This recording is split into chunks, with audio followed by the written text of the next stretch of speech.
चले देखिए, कल हम लोग प्रकाश, देखो इधर, कल हम लोग प्रकाश के प्रायोगिक अध्ययन पे बात कर लिए थे। ठीक है, आज जो हम बात करेंगे वो है प्रकाश वैद्युत प्रभाव के नियम।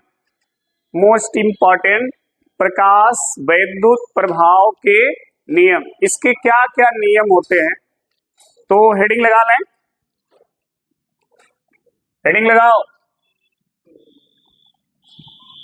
प्रकाश वैद्युत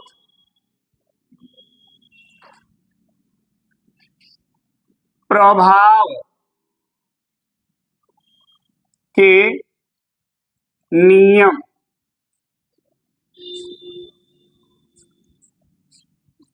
क्या क्या इसके नियम होते हैं, उस नियम पे हम लोग चर्चा करें। देखिए, कल आप सबने देखा होगा कि जब प्रकाश की तीव्रता को बढ़ाई जा रही थी एक निश्चित आवृत्ति और निश्चित वोल्टेज पर तीव्रता को बढ़ाया जाता था, तो प्रकाश वैद्युत धारा का मान भी बढ़ रहा था। ठीक है, तो वहां पर आपको बताया गया था कि प्रकाश वैद्युत धारा जो होती है वो प्रकाश के तीव्रता के समानुपाती होती है। जैसे जैसे तीव्रता बढ़ाएंगे धारा का मान भी उसी तरह क्या होगा, बढ़ेगा। ठीक है, तो पहला जो नियम है इसका वो यही है, पहला नियम जो हम यहाँ पढ़ रहे हैं वो यही है कि प्रकाश वैद्युत धारा, ध्यान देना, प्रकाश वैद्युत नहीं, प्रकाश वैद्युत धारा, प्रकाश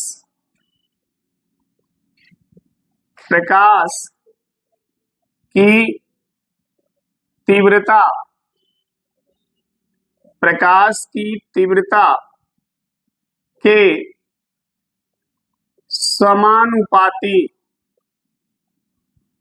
समानुपाती होता है। ध्यान रखना, पहला नियम प्रकाश वैद्युत प्रभाव का पहला नियम यही है कि प्रकाश वैद्युत जो धारा है वो प्रकाश की तीव्रता के, जैसे जैसे प्रकाश की तीव्रता बढ़ाओगे धारा का मान भी क्या होगा, बढ़ता चला जाएगा। ठीक है, ऐसा क्यों होगा, क्योंकि तीव्रता बढ़ाने से इलेक्ट्रॉनों की संख्या बढ़ जाती है, और जब इलेक्ट्रॉनों की संख्या ज्यादा हो जाएगी तो धारा का मान भी क्या होगा, ज्यादा हो जाएगा। ठीक है, तो इसलिए प्रकाश वैद्युत धारा प्रकाश की तीव्रता के समानुपाती होता है, और ये चीज कल हम लोग क्लियर पढ़े थे प्रयोग के माध्यम से। ठीक है, दूसरा इसका जो नियम है वो ये है, कल आपने देखा भी होगा कि उसमें एक संतृप्त धारा की बात हुई थी। संतृप्त धारा, जब प्रकाश वैद्युत धारा बढ़ते बढ़ते एक निश्चित मान के बाद बढ़ना बंद हो जाता है, चाहे वोल्टेज कितना हो कर लीजिए। ठीक है, तो उस धारा को नाम दिया गया था संतृप्त धारा। वह धारा भी प्रकाश की तीव्रता के क्या होती है, समानुपाती होती है। ठीक है, यहां लिखेंगे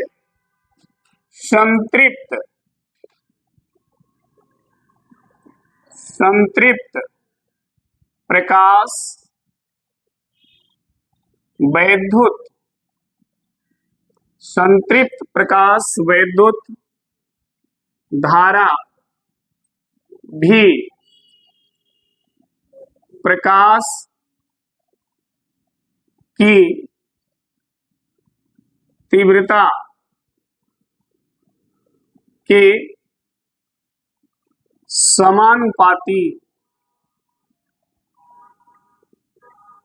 समानुपाती होता है।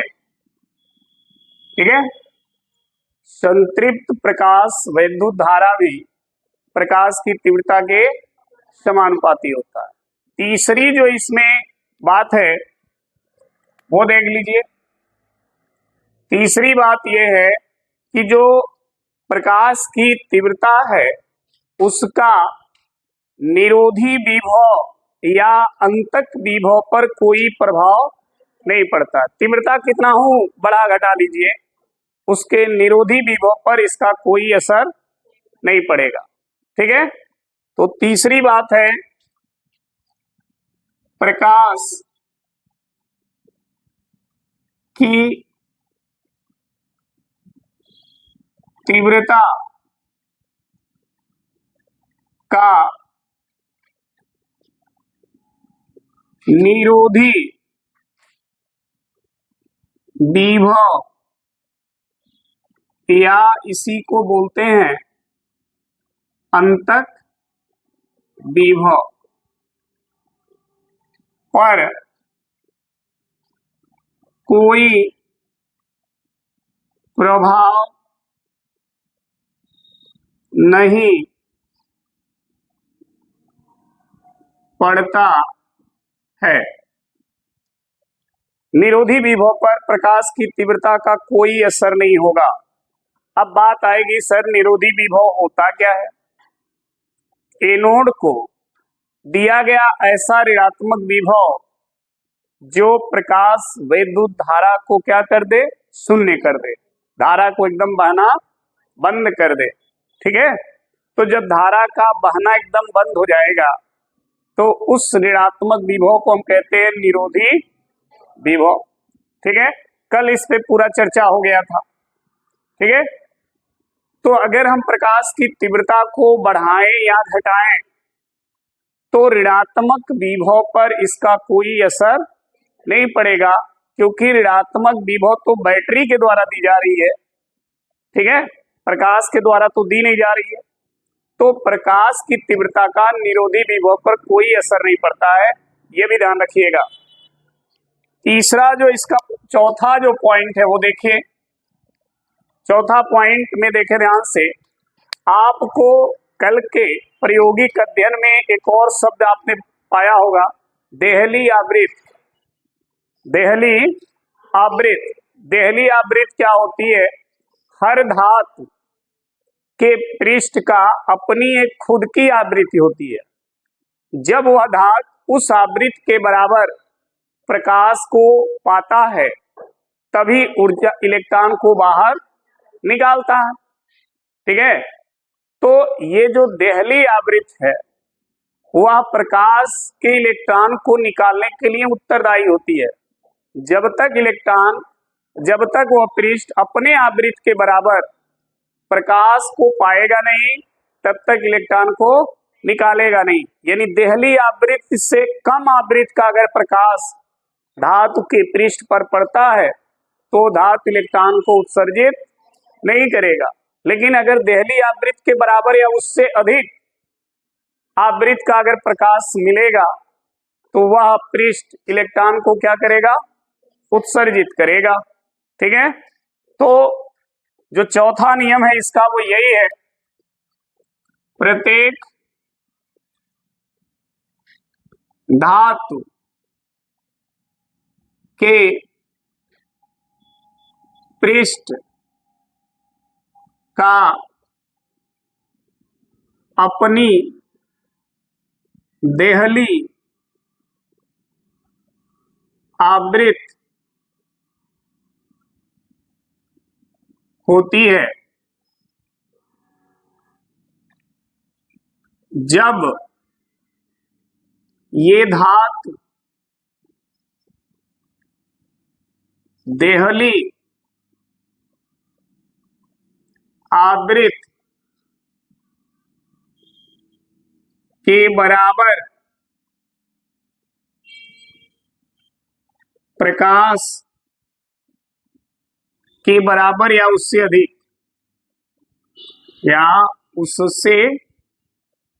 अधिक अधिक आवृत्ति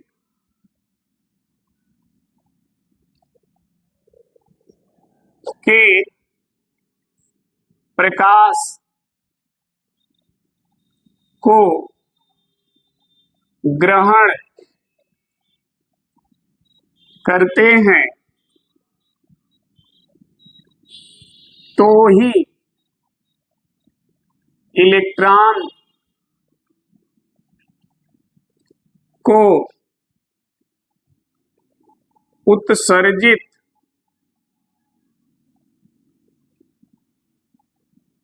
करते हैं, चाहे प्रकाश की तीव्रता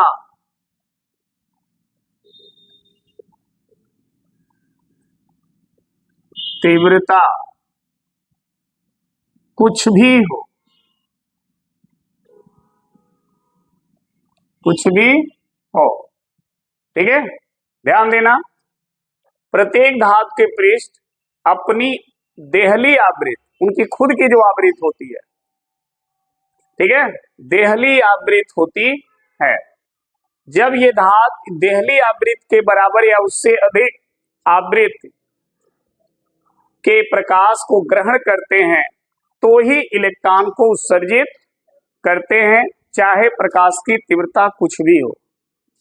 तीव्रता बढ़ जाए, अगर आवृत्ति देहली आवृत्ति से कम है तो इलेक्ट्रॉन उत्सर्जित नहीं होगा। ठीक है, इसलिए प्रकाश की आवृत्ति जिस धातु पर पड़ रही है उस धातु के देहली आवृत्ति से के बराबर या उससे अधिक होना चाहिए। ठीक ना। अगला जो इसका पॉइंट है वो देख लीजिए, 5 नंबर। हाँ देखिए, जब देहली आवृत्ति के बराबर प्रकाश धातु के पृष्ठ पर पड़ता है तो तुरंत इलेक्ट्रॉन उत्सर्जित होने लगता है। उनके पड़ने और उत्सर्जित होने के बीच का जो समय है वो समय नहीं के बराबर है, वो समय बहुत कम होता है, लगभग 10 पे -9 सेकंड के आसपास होता है, इतना समय। और ये समय बहुत छोटा है, बहुत कम है, नहीं के बराबर है। यानी जैसे देहली आवृत्ति के बराबर प्रकाश की आवृत्ति धातु के पृष्ठ पर पड़ी, तुरंत इलेक्ट्रॉन क्या हो गया, निकल गया।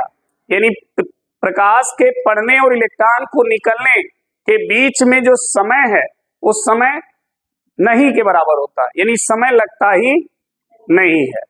ठीक है ना। यहां लिखेंगे देहली आवृत्ति के प्रकाश के बराबर लिखे, देहली आवृत्ति के बराबर की प्रकाश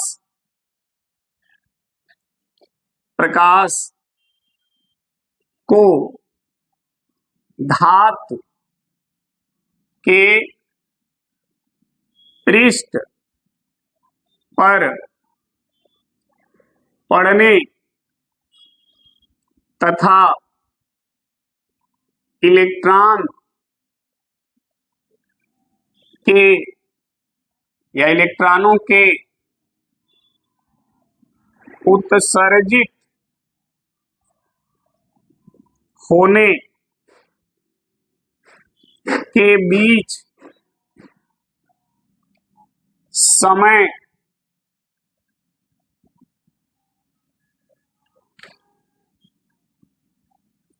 ठीक है बहुत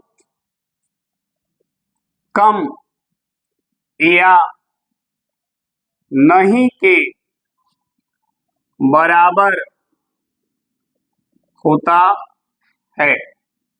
ध्यान रखिएगा, जैसे ही देहली आवृत्ति के बराबर प्रकाश की आवृत्ति का किरण धातु पर पड़ेगी तुरंत इलेक्ट्रॉन क्या होगा, निकलने लगेगा। उनके बीच कोई समय अंतराल नहीं होता है, अगर होता भी है तो इतना या इससे भी कम होता है, तो वो समय हम नहीं के बराबर मान लेते हैं। ठीक है ना, समझ में आ गई बात। इसका जो छठा पॉइंट है वो है इलेक्ट्रॉनों को ऊर्जा कौन प्रदान करता है। इलेक्ट्रॉनों की ऊर्जा प्रकाश के आवृत्ति द्वारा निर्धारित होती है। प्रकाश की जो आवृत्ति होती है वही इलेक्ट्रॉनों को ऊर्जा प्रदान करती है। कैसे, ध्यान दीजिए, अगर किसी धातु के पृष्ठ का कार्यफलन 10 जूल है। तो इससे आप क्या समझ रहे हो? अगर किसी धातु के पृष्ठ का कार्यफलन 10 जूल है, इससे आपको क्या समझ में आ रहा है? हाँ, हम आपसे कहें कि इस पेन का मूल्य 10 रुपया है, तो इसका मतलब क्या हुआ? यही ना कि अगर आप हमको 10 रुपया देंगे तब मैं ये पेन आपको दूंगा, या 10 से ज्यादा भी देंगे तब भी मैं इसको दे दूंगा, लेकिन 10 के जगह अगर 9 देंगे, 9.5 देंगे, हम इसको नहीं देंगे। यही इसका मतलब हुआ ना। तो उसी तरह धातु का कार्यफलन होता है, हर धातु का अपना अपना कार्यफलन होता है। कार्यफलन का मतलब वह धातु अपना इलेक्ट्रॉन कब देगा, ठीक है, उसके लिए उसकी एक ऊर्जा निश्चित होती है कि अगर वो धातु उतनी ऊर्जा पाएगा तभी इलेक्ट्रॉन को बाहर निकालेगा।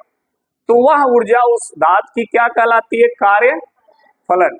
अगर हमारे कहने का मतलब कि किसी धातु के कार्यफलन का मान 10 जूल है, इसका मतलब है कि वह धातु जब तक 10 जूल ऊर्जा पाएगी नहीं, इलेक्ट्रॉन को निकालेगी नहीं, इलेक्ट्रॉन को देगी नहीं आपको। कार्यफलन का मतलब समझ में आ गया?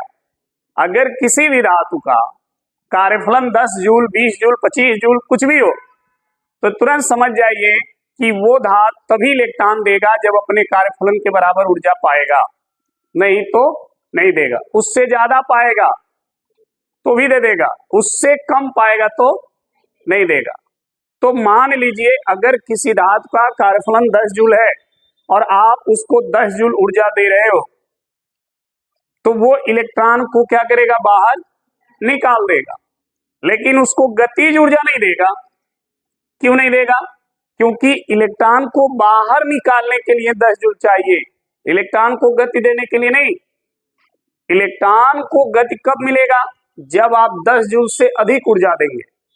मान लीजिए 10 जूल कार्यफलन है, आपने उसको 15 जूल दे दिया, तो 10 जूल तो इलेक्ट्रॉन को निकालने में खर्च हो जाएंगे, बचेंगे कितने? 5 जूल। वो 5 जूल उसको गतिज ऊर्जा में खर्च हो जाएंगे। समझ में आ गई बात? जब आप कार्यफलन से अधिक ऊर्जा देंगे तो वह ऊर्जा दो रूप में खर्च हो जाएगी, एक 10 जूल इलेक्ट्रॉन को बाहर निकालने में, और जो 5 जूल होगा वो उसको गति देने में, ठीक है। लेकिन अगर 10 जूल उसका कार्यफलन है और 10 ही जूल आप दे रहे हो एक्यूरेट, तो वो ऊर्जा केवल इलेक्ट्रॉन को बाहर निकालने में खर्च होगी, उस इलेक्ट्रॉन को गति प्रदान करने में खर्च नहीं हो, क्योंकि बचेगी ही नहीं। समझ में आ गई बात? हाँ, अब ऊर्जा क्लियर हो गया कि जो ऊर्जा दोगे वो कार्यफलन से के बराबर या उससे अधिक होना चाहिए। तो जो ऊर्जा दोगे वो किस पर निर्भर करती है? आवृत्ति पर। क्योंकि आप सबको पता है कि जो प्रकाश आता है, अभी आगे हम पढ़ेंगे भी, ऊर्जा के पैकेट के रूप में आता है, और उस पैकेट की ऊर्जा h न्यू के बराबर होती है। ये न्यू क्या है? आवृत्ति है। आवृत्ति का मान जितना ज्यादा होगा उस पैकेट की ऊर्जा भी उतना ही ज्यादा होगी, आवृत्ति कम होगा तो ऊर्जा कम होगा। तो अगर हमें किसी धातु का कार्यफलन 10 जूल है और हमको जो उस पृष्ठ पे ऊर्जा दी जा रही है वो 15 जूल है, इसका मतलब क्या हुआ? उसकी आवृत्ति अधिक है। समझ में आई बात? तो आवृत्ति ही ऊर्जा को बढ़ाती है और घटाती। आवृत्ति ज्यादा होगा तो ऊर्जा ज्यादा होगा, आवृत्ति कम होगा तो ऊर्जा कम होगा, ठीक है। तो किसी भी इलेक्ट्रॉन को बाहर निकालने और उससे गतिज ऊर्जा प्रदान करने में रोल किसका है? आवृत्ति का, तीव्रता का नहीं। तीव्रता कुछ भी हो, ठीक है। यहां लिखेंगे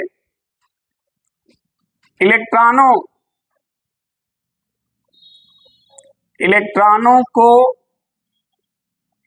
गतिज ऊर्जा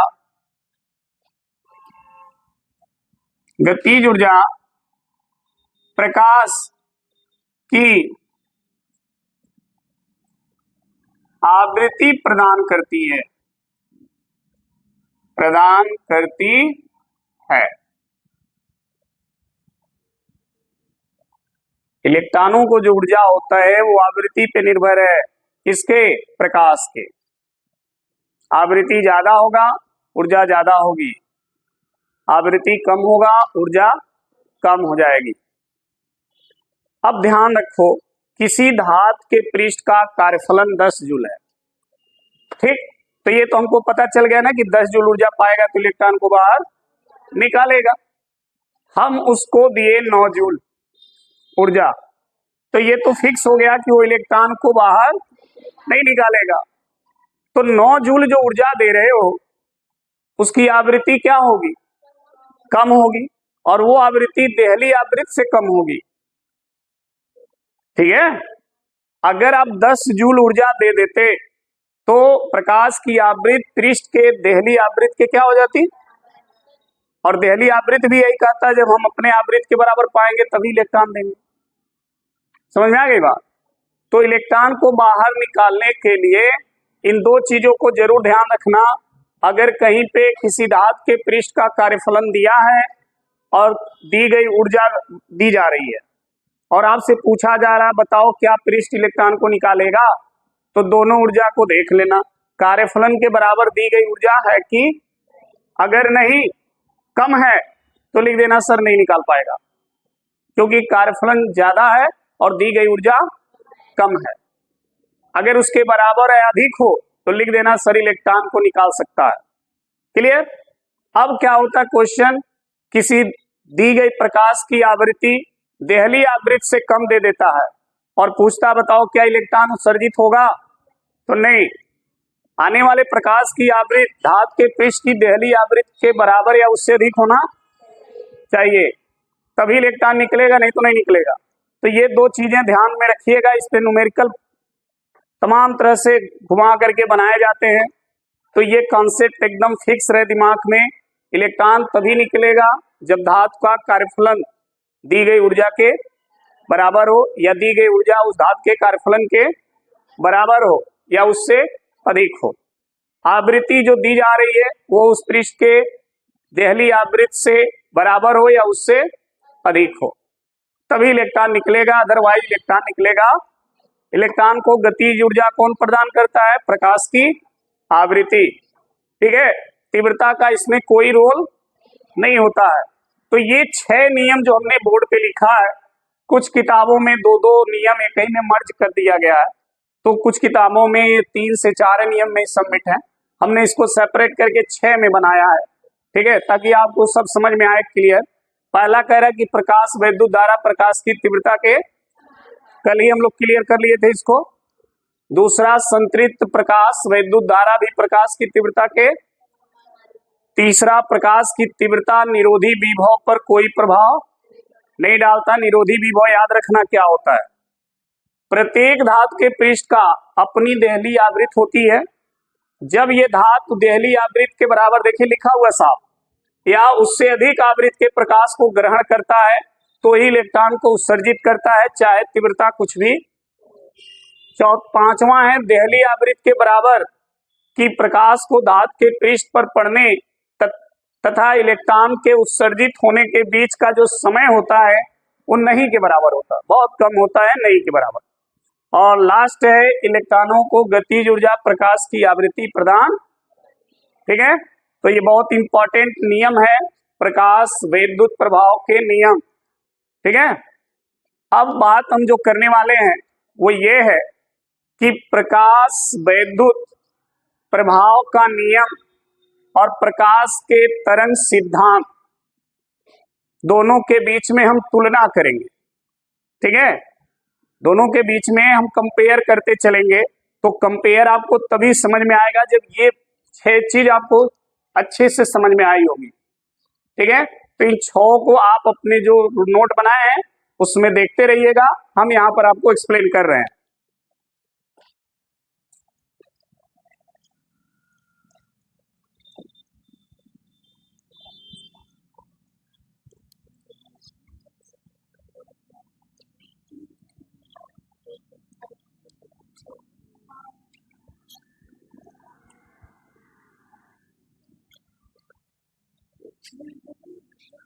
चलिए हेडिंग लगाएं, प्रकाश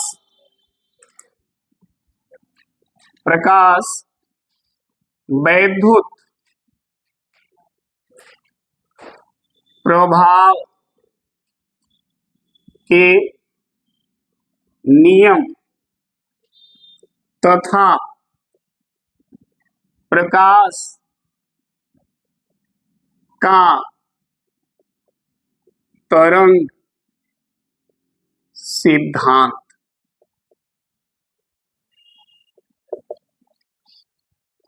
देखिए समझो इस चीज को, प्रकाश का जो तरंग सिद्धांत है, ध्यान से सुनो हमारी बात को।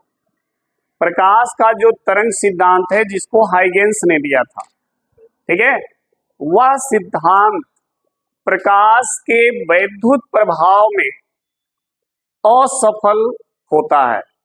इसी प्रकाश के इसी गुण को प्रकाश के तरंग सिद्धांत के द्वारा हम स्पष्ट नहीं कर सकते। प्रकाश का परावर्तन भी तरंग सिद्धांत से स्पष्ट हुआ, प्रकाश का अपवर्तन भी स्पष्ट हुआ, व्यतिकरण, विवर्तन, ध्रुवण, ये सब प्रकाश के तरंग सिद्धांत के आधार पर स्पष्ट हो गए हैं।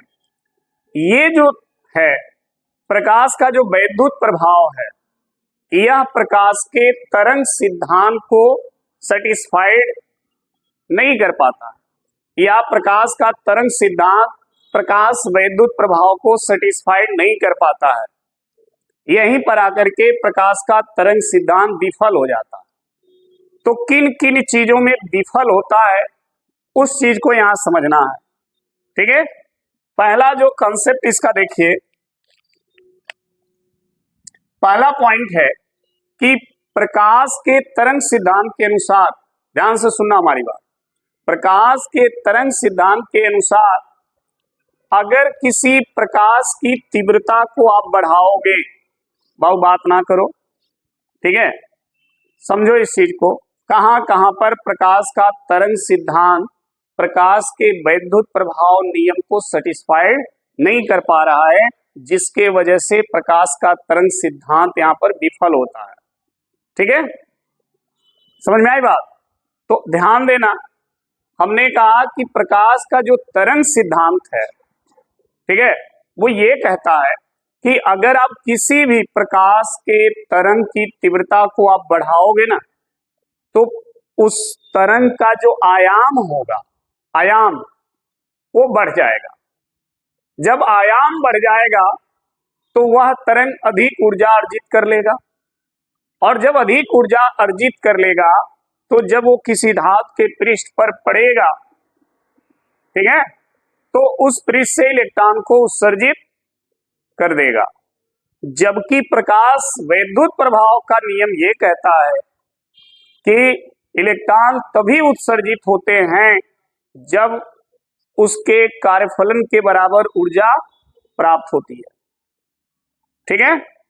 तो यहां पर प्रकाश का जो तरंग सिद्धांत है वो प्रकाश के वैद्युत प्रभाव को स्पष्ट नहीं कर पा रहा। प्रकाश के तरंग सिद्धांत के अनुसार हर अधिक तीव्रता के प्रकाश जो हैं वो धातु के पृष्ठ से इलेक्ट्रॉन को क्या करेंगे, निकाल देंगे, ठीक है। क्यों? क्योंकि उनका तीव्रता जब अधिक होगा तो अधिक ऊर्जा अर्जित कर लेंगे, और अधिक ऊर्जा अर्जित करके जब धातु के पृष्ठ पर पड़ेंगे तो वो पृष्ठ इलेक्ट्रॉन को क्या करेगा, निकाल देगा, आवृत कुछ भी हो। लेकिन प्रकाश वैद्युत प्रभाव में कहा गया है कि कोई भी धातु का पृष्ठ इलेक्ट्रॉन तभी निकालता है जब उसके कार्यफलन के बराबर ऊर्जा उसको मिल जाए, या उसके देहली आवृत के बराबर प्रकाश की आवृत मिल जाए, यही है ना। तो यहां पर तरंग सिद्धांत विफल हो जाता है। तो नोट करें, प्रकाश के तरंग सिद्धांत के अनुसार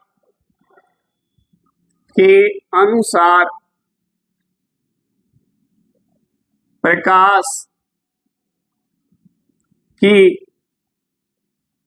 तीव्रता बढ़ाने पर प्रकाश तरंगों का आयाम बढ़ जाता है,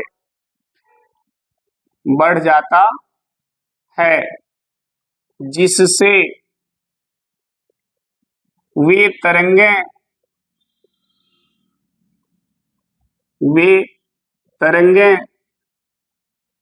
अधिक ऊर्जा अर्जित कर लेती हैं, जिससे वे तरंगें अधिक ऊर्जा अर्जित कर लेती हैं। जब ये तरंगें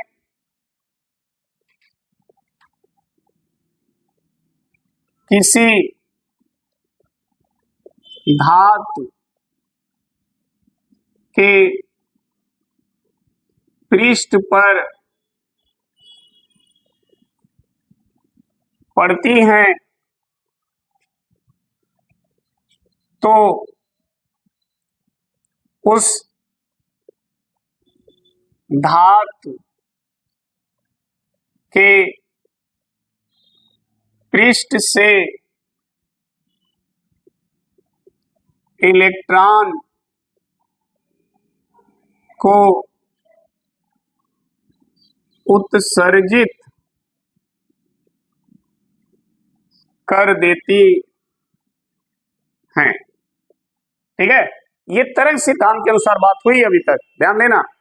तरंग सिद्धांत यही कहता है कि प्रकाश की तीव्रता बढ़ाने से प्रकाश तरंगों का आयाम क्या होगा, बढ़ जाएगा, और तरंगों का आयाम बढ़ जाने से तरंगें अधिक ऊर्जा अर्जित कर लेंगी, और अधिक ऊर्जा के साथ जब ये किसी धातु के पृष्ठ पर पड़ेंगी तो उस पृष्ठ से इलेक्ट्रॉन को क्या करेंगी, उत्सर्जित कर देंगी।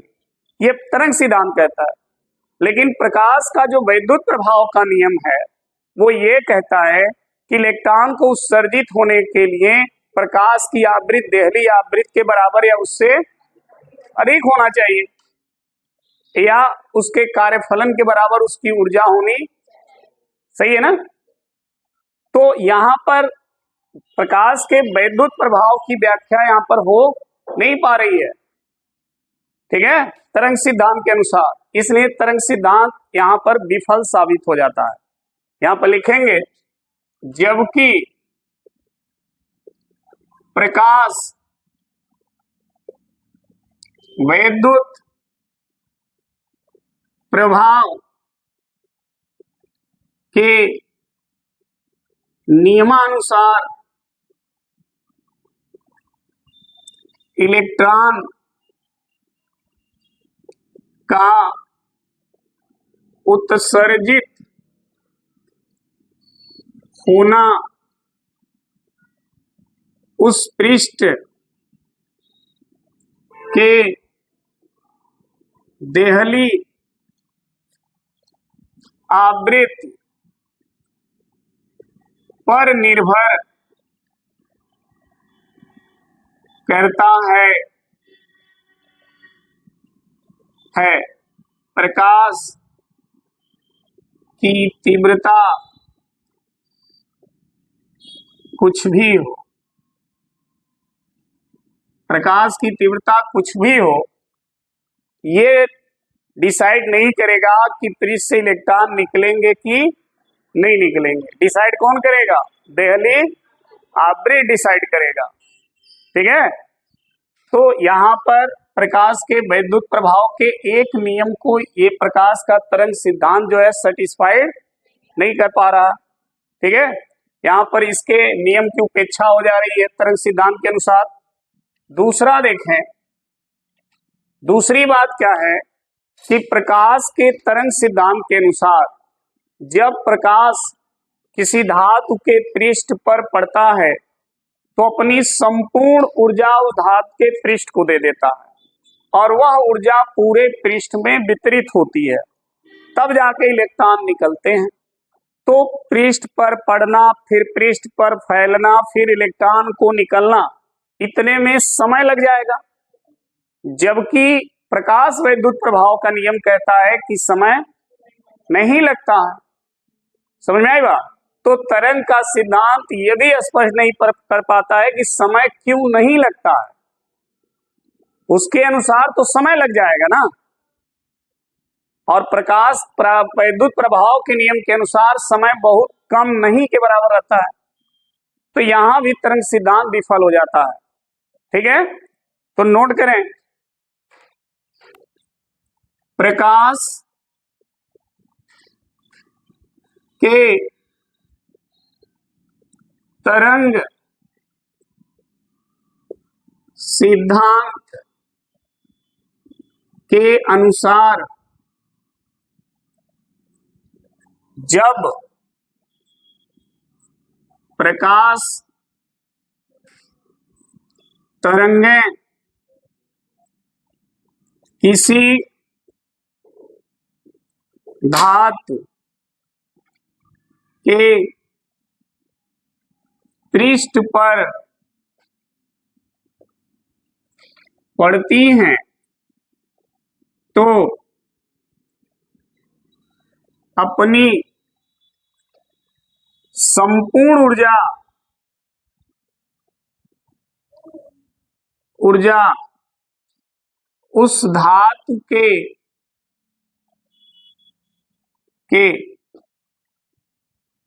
पृष्ठ को दे देती है और यह ऊर्जा उस धातु के पृष्ठ पर फैल जाता है, तब इलेक्ट्रॉन उत्सर्जित होते हैं। तब जाकर इलेक्ट्रॉन क्या होते हैं? उत्सर्जित होते हैं। तो ये सब करने में समय लग जाएगा, प्रकाश को पढ़ना, अपनी ऊर्जा देना, फिर ऊर्जा पूरे पृष्ठ पर फैलना, फिर इलेक्ट्रॉन को निकलना, तो समय बीच में आ जा रहा है ना, उत्सर्जित होते हैं, जिससे कुछ समय लग जाते हैं। ठीक है, जबकि प्रकाश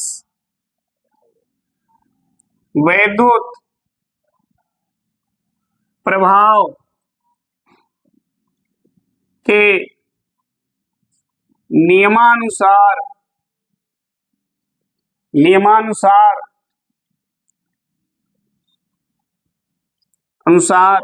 प्रकाश के पड़ने और पृष्ठ से इलेक्ट्रॉन को निकलने के बीच कोई समय नहीं लगता है। यहां पर प्रकाश वैद्युत प्रभाव का एक और नियम तरंग सिद्धांत के अनुसार क्या हो जाता है? सेटिस्फाइड नहीं होता है। ठीक है, तो यहां पर ऐसे प्रकाश वैद्युत प्रभाव के नियम को जब प्रकाश का तरंग सिद्धांत स्पष्ट नहीं कर पाता है, तो आपसे क्वेश्चन लोग पूछते हैं कि प्रकाश का कौन सा गुण है जिसे प्रकाश के तरंग सिद्धांत के द्वारा स्पष्ट नहीं किया जा सकता? तो वो है प्रकाश का वैद्युत प्रभाव। प्रकाश के वैद्युत प्रभाव को तरंग सिद्धांत के आधार पर आप सेटिस्फाइड नहीं कर पाते हैं, ये जरूर ध्यान रखिएगा। बहुविकल्पी में या 1 नंबर में ये क्वेश्चन आपसे पूछ दिए जाते हैं। ठीक है, क्लियर हो गया ना? नोट करिए, हो गया।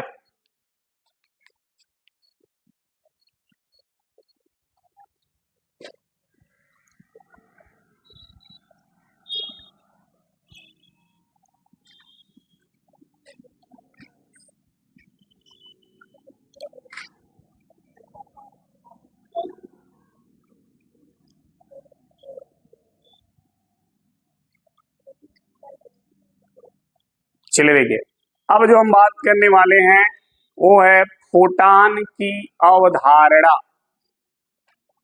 फोटान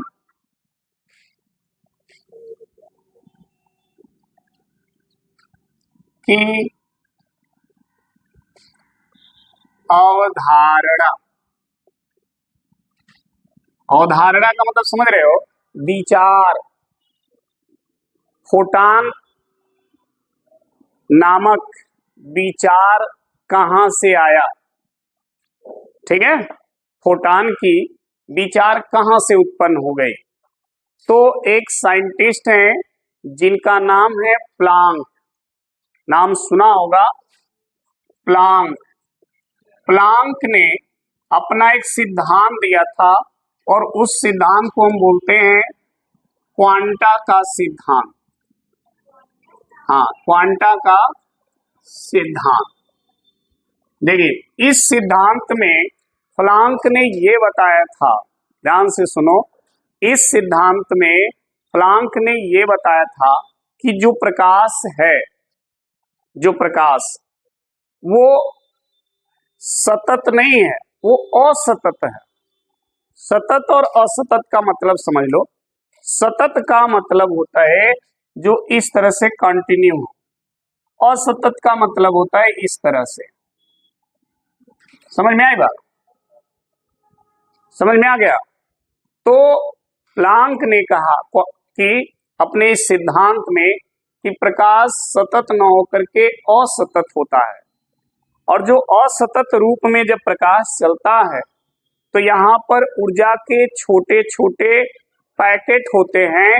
उसी पैकेट का नाम इन्होंने क्वांटा दिया था, इसीलिए कहा, इसको सिद्धांत को बोलते हैं क्वांटा का सिद्धांत। उन्होंने कहा था कि प्रकाश जो है ना, ऊर्जा का छोटा छोटा पैकेट या बंडल है, ठीक है, और उसको नाम दिया था क्वांटा। यानी सब ऊर्जा छोटे छोटे पैकेट के रूप में क्वांटीकृत होते हैं, ठीक है। फिर उसी पैकेट का नाम रखा गया फोटान। समझ में आ गई बात? ऊर्जा का छोटा छोटा जो पैकेट है ना, उसी को नाम दिया गया फोटान। और एक फोटान की जो ऊर्जा होती है ऐसे h न्यू के बराबर होती है। यानी प्रकाश जो आता है पृथ्वी पर, ठीक है, वो असतत रूप में ऊर्जा के छोटे छोटे पैकेट के रूप में आता है। और जब वो पैकेट किसी धातु के पृष्ठ पर पड़ते हैं तो अपनी पैकेट की ऊर्जा उस पृष्ठ को दे देते हैं, ये ऊर्जा उस पृष्ठ को दे देते हैं, और वह पृष्ठ इस ऊर्जा को ग्रहण कर लेता है, तो फिर अपनी ऊर्जा को क्या करता है? बढ़ाता है। तो ऊर्जा जब बढ़ती है तो या तो उसका टेम्परेचर बढ़े, या तो वो पृष्ठ अपने अंदर कुछ एक्टिविटी करना शुरू कर दे। जैसे धूप में देखिए, अब बाहर साइकिल खड़ी है, मई का महीना है, प्रकाश की किरणें आ रही हैं, सीट पर पड़ रही हैं, सब छोटे छोटे पैकेट उस सीट पे पड़ रहे हैं, सीट उस पैकेट को अवशोषित कर रही है।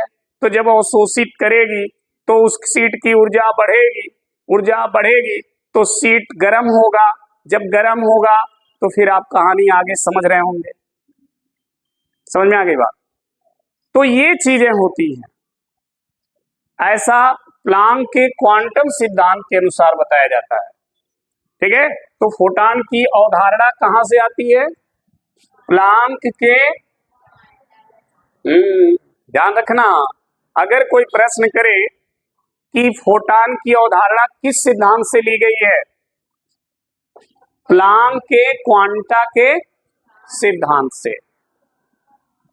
हाँ, क्वांटा के सिद्धांत से। तो जब भी अवधारणा की बात करेंगे तो यहां लिखेंगे प्लांक के क्वांटा, ऐसे ही होता ना, हाँ, के बिंदी रहे, क्या हो जाएगा? कांटा हो जाएगा। हाँ, क्वांटा के सिद्धांत से स्पष्ट होता है कि, ठीक है, कि प्रकाश ऊर्जा के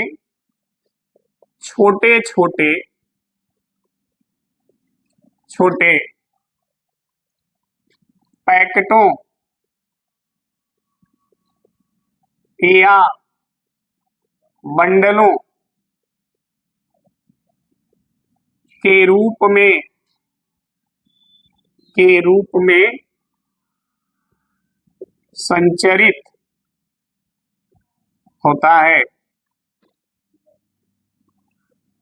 ठीक है, जिसे क्या कहते हैं, जिसे फोटान कहते हैं।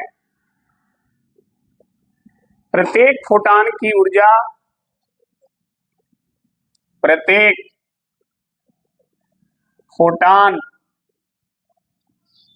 ऊर्जा h न्यू के बराबर होती है।